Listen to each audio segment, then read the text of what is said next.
Former five-star recruit, top 10 recruit at that McDonald's All-American, Jalil Bethea, announced that he will enter the transfer portal today.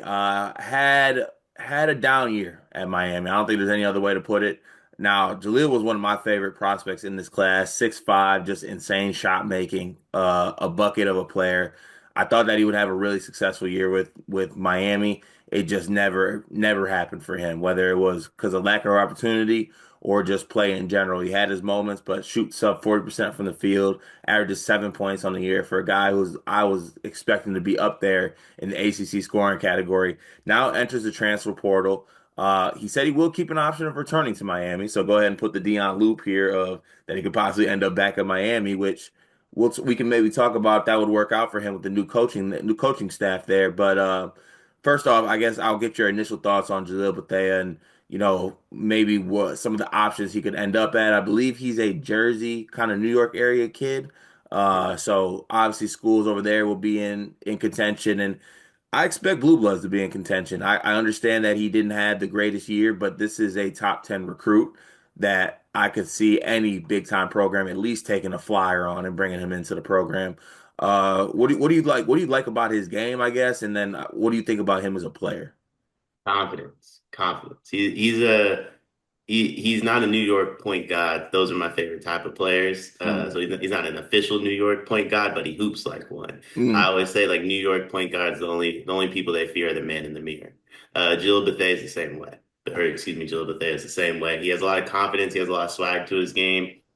Takes some wild shots, don't get me wrong, but they also kind of go in. I don't know if you remember, our first bet of the year was Miami, Virginia Tech on New Year's Day. I don't want to talk about it. Yeah. It was ugly. Did we turn it off at halftime thinking we won and then we wound up losing? Yep, Absolutely. absolutely. No, it was Boston College, and we were up Yes, Boston 20, College. and we're like, we're good. We're so good. We were not good. Not good. But he had a layup in that game where I was like, league him. It He only was. played 8 minutes, had one field goal, but that one field goal was special. Like you said, former five-star guy, you don't get a 99 rating on 24/7 for no reason. Not exactly sure what happened this year at Miami, why he didn't play more. I mean, I think it's evident they probably should have, based upon the end result for the team and just been like, hey, let's see what this kid has, right? Yeah. But they didn't. I mean, some of the schools he chose Miami over are Villanova, Kansas, Alabama. So I think when we discuss like where he goes next, it probably starts with them. But honestly, I mean, loop it. I think he's going back to Miami. I think this is more like I just want to feel the coach out. I want to make sure I secure my bag type of thing. Um, it's a brand new coach, Jay Lucas, having the Duke ties. If you're a high level like former recruit, you're gonna want to go play for him because Shire and them boys make sure the guys play right away. Yeah, I mean, look, I'm usually an advocate of like when teams have bad years, I'm like clean house, right? Like start like if you're gonna get a new coach and do this, like start over.